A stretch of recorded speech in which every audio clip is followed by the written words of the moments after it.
celebrities are out of touch as always. And the most recent example is going to be Robert Downey Jr. So let's watch the clip. I don't know what world you're living into, but I think that is absolute horseshit. My now 13-year-old son, Exton, he kind of got caught up in this whole influencer thing. And next thing you know, it's like, hey, if you like the way I'm playing this video game, do you want to send me a donation? And really, it becomes a religion. Yep. So there's something about the influencers today are almost like the evangelical hucksters of the information age. At the same token, it's different because we're playing in this new territory. And so it's a little bit of a frontier, and I don't really have a judgment on it. I also know when I'm promoting a film now, I've gotten to know a few of these influencers, and I find them, many of them, grounded, interesting, Thoughtful, yeah, accomplished, cool people. And then you have, all the associated jive. You want to send me a donation if you like how I play this game. It's pretty much the same as you want to buy a ticket to come and see me how I perform this character, who pretty much are into a religion like the whole MCU. Also, he is an influencer and he got like over 50 million followers on Instagram, pretty much to promote all his stuff, like he's influencing you to watch his new movies.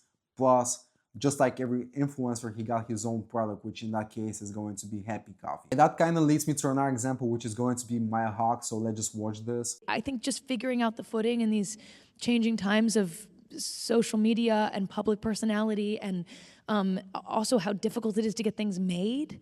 And it's like, where it's like, I don't care about Instagram. Instagram sucks. Right, but just so you know, if you have over this many followers, you can get the movie funded. Well, I want to make the movie, so like it's a really confusing line to walk. And I've talked to so many smart directors who tell me that they get I'm talking to them about how I'm going to delete my Instagram, and they're like, just so you know, when I'm casting a movie with some producers, they hand me a sheet with the amount of collective followers I have to get of the cast that I cast. So if you delete your Instagram and I lose those followers, understand that these are the kinds of people that I need to cast around you.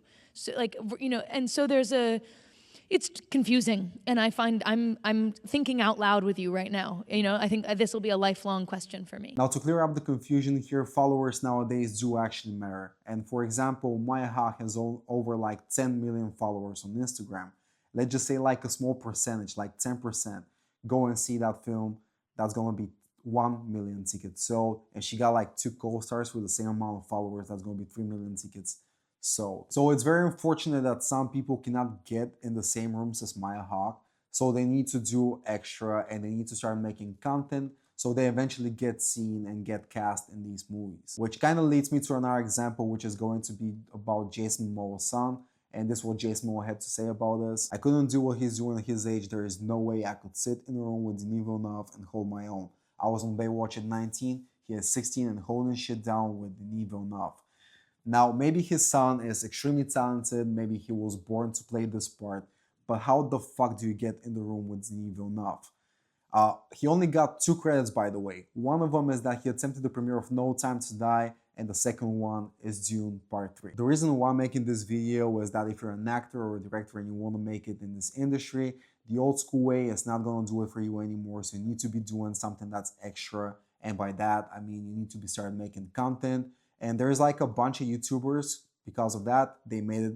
And one of them is going to be Chris Stuckmann, who actually had like a very successful channel, and he made his first film that's called Shelby Oaks, which cost like 1.4 million and made 8, which is great. Now, as a YouTuber, I used to like him and I used to watch him pretty much all the time because he used to make like so many like good, fun reviews of films, but he kind of switched up. He started having like empathy for directors and pretty much being like, there's like, let's say a movie, it's bad. He'll just go like, I know, like I'm a director myself. I know how hard it is to make a movie and blah, blah, blah, instead of just him saying that a movie is shit. Another example is going to be the Raka Raka channel, who made a great film about like 3 or 4 years ago that's called Talk to Me. And that movie, on a budget of 4.5 million, it made over 90, which is fucking insane. And the movie itself, it's fucking amazing. Then they made another film that's called Call Her Back. I think that came like last year or 2 years ago. and pretty much very successful on a budget of 15 million and made 40. Now the most recent example is going to be a channel that's called It's a Bad Idea. They made a movie that's called Obsession, and it's fucking insane. Like, I haven't seen the movie, but the news are fucking insane because that movie on a budget of 700,000, so far it made over 30 million, and that movie's been running for only like the last couple of weeks. It's just fucking insane. Probably what I'm gonna say here is that YouTubers are probably, and influencers are probably the future of cinema because they make movies that are more profitable and better than most directors that we know. Now we do also have Kane Pixels, who is working with A24, and he is making a movie pretty much based on his most viral video, which had like about 7 million views, called The Backrooms. So he's making a whole movie about it. And I'm pretty sure this is going to be another box office hit because whatever A24 touches pretty much turns into gold. They have like so many great movies with small budget, like 20, 10, 20, 30 million, and they're making like over 100. This is what they did with Mart Supreme, and Mart Supreme had like the highest budget of A24, which was like close to like 60 million, I think, and still made like over 100. Now I do know that I'm only talking about directors, but there is also influencers and YouTubers who actually made it in music or in the big screen or TV shows and realities, like for example Addison Rae, who had like a very successful album most recently. There's like a bunch of more who like started modeling and streaming, like for example Vinnie Hacker, Noah Beck, Charlie D'Amelio, who got very popular, and she also had like a reality TV show.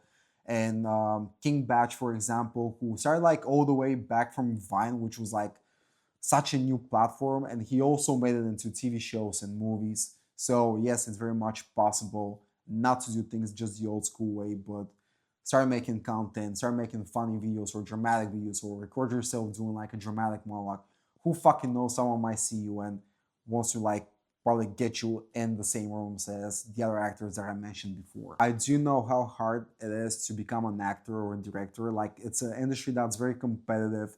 And I've seen that like all around because I used to live in LA, and I see like people doing so much besides just going to auditions. Some of them like, because you gotta be in shape, right? And everything costs like so much money. So sometimes you don't have time to even practice your craft. Like, you gotta be working because everything is expensive. Now, I used to live there like 2 years ago and it was expensive. And now I can't just imagine how fucking shitty it is because everything is more expensive now. You wanna look good, like you need to go to a gym, you need to buy like cosmetics, you need to look good, you need to be in shape, you need to just get seen and doing like all this stuff, and now you gotta be doing even extra. But remember that if you do it, it's probably going to increase your chances to make it.